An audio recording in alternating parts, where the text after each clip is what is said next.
In comes Mr. Jordan Love and says, Tua, that's cute. You got a new contract, but hold my beer. As the Green Bay Packers agreed to a 4-year, $220 million with $55 million guaranteed and a record-setting $75 million signing bonus, this new deal puts Love in elite company at $55 million a year that only two other guys are in this club, Joe Burrow and, as we just mentioned, Trevor Lawrence, making them the only three quarterbacks that are in the $55 million a year salary and up. Let's not forget how good Jordan was. Jordan was last season, though. He threw for 4,159 yards, which was seventh in the league. 32 TDs, which was second in the league, only 11 interceptions, and a QBR of 62.1, who puts him just above Tua for ninth in the league. BC, this money keeps on coming in for these quarterbacks. Do you like the signings for both teams? I think so. Again, both teams are showing that they got their guy and they want to make sure they lock him up long term. And yeah, right now, like you said, Burrow and Lawrence are the only guys that are making northwards of Love's contract. But again, we also need to realize, just like with the NBA, that the NFL is continuing to make more money. They're continuing to make more profits. And give it about 2, 3, 4, 5 years, those contracts are going to look like complete steals by default. So, and I say this to say that just for fans, don't freak out if you see, oh my gosh, he's making so much money now compared to Patrick Mahomes. Like, no, the players are going to keep making more money as the league keeps bringing in more money. It's just natural. But at the end of the day, Packers got their guy, Dolphins got their guy, and I think that's what's most important right now.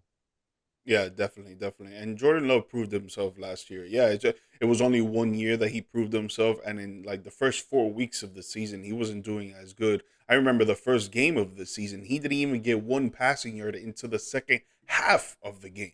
So Yeah. it's like, everybody has their timeline. Was what I talked about earlier with Tua. Like he's been in the league, what, 7 years, 6 years, and now he's finally getting this contract.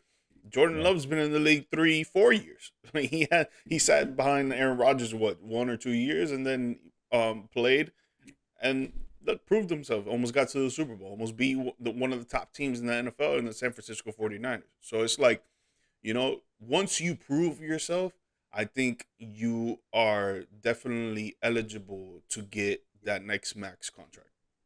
Yeah. Yeah, and what's interesting with Jordan Love too is that it is almost as if a light bulb just flicked on for him, because, like you were saying before, he started out not great, and most Green Bay fans were, I think, ready to write him off and just, we're moving on to the next draft. Mm-hmm. And then it just took a little bit of time, and he finally got that confidence with his young wide receiver core and just started balling. Really, I mean, second in the league in touchdowns at 32. That's pretty damn impressive as well. Yeah. And I think with Jordan Love, I think it just came down to understanding the NFL and the playbook and just feeling confident, feeling that he can do this. Because let's face it, man, with being a Packers for the last 2-3 decades, you've had legendary quarterbacks that are put on such a shrine, on such a high standard.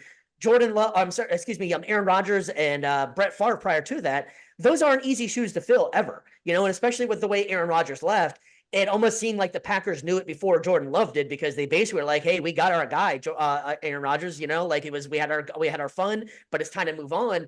And Yeah. that's a lot of pressure to understand that your whole city is on your back on that situation. And he's young and only played one full season. Yeah. So I think when that lightning bulb went off for him, he really did prove that, hey, I am where I'm supposed to be. I am elite.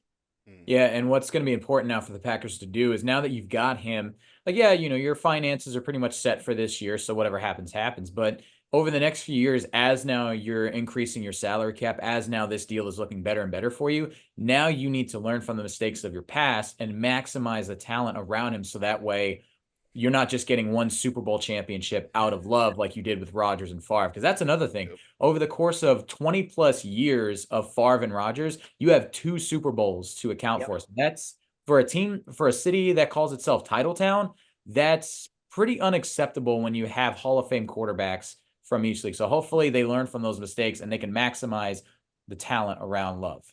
No, that's very well said, Brandon. And it's just like, dude, you gotta bring in some weapons, especially in the receiving court, man. Like for Aaron Rodgers, you had Devontae Adams. No, before him, Jordy Nelson. Yeah. He was Randall like a Cobb. lone wolf out there, and then you bring in Randall Cobb, but Randall Cobb is not a true wide receiver one or even wide receiver two. He's more of a slot. So you dip and dunk. You're trying to get like 10 to 15 yards. Yeah, he's gonna get like maybe 5 catches a game for like 45 yards, 65 yards. He's gonna do his thing. Maybe get a touchdown here and there.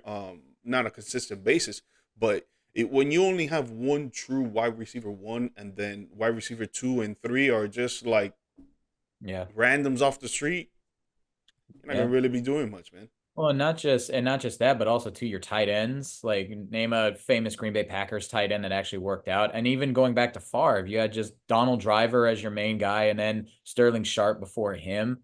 And even the running backs, like, you had Amon Green for a little bit, and then, who with the current iteration of the Packers with Aaron Rodgers, you gotta get some weapons for him. You can't just rely on one guy and chalk it up as done. You gotta really make an effort.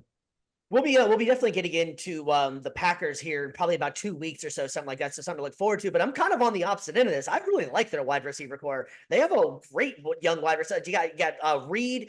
If Christian Watkins can stay healthy, that guy is a blazing fast speed out there. He went on that. If you remember last year or the year before that, he went on that stretch of breaking records of most touchdowns in an amount of games. So like they have the talent out there. They also got Wicks.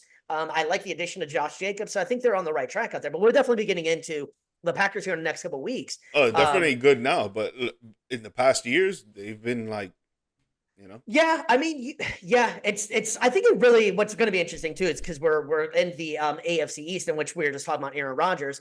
I think it will be I have a lot to say about Rodgers coming up in a little bit of going to the Jets, but it's kind of interesting with how the Packers were constructed with that. I mean, you had your core, you had Jordy Nelson and Randall Cobb.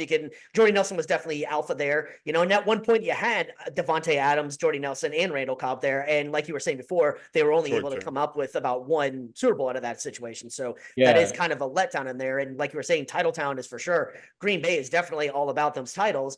But I think they're on the right track, and I think signing Jordan Love was the right move for them. We talked about it in another on Peace in the Streets Radio. George and I did where we do on Wednesday nights on iHeartRadio. We were talking about it before about we need to see Jordan Love get paid, but we don't have to see him break the record. Well, they did break the record with this one.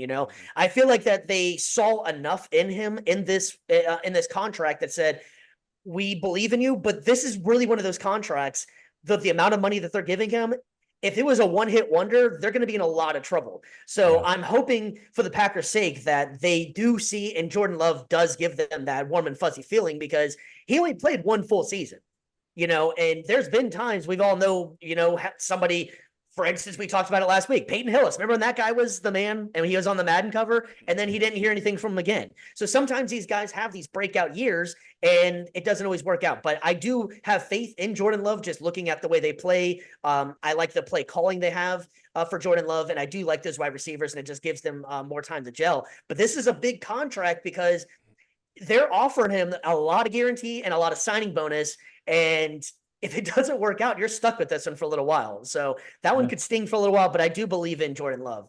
Yeah.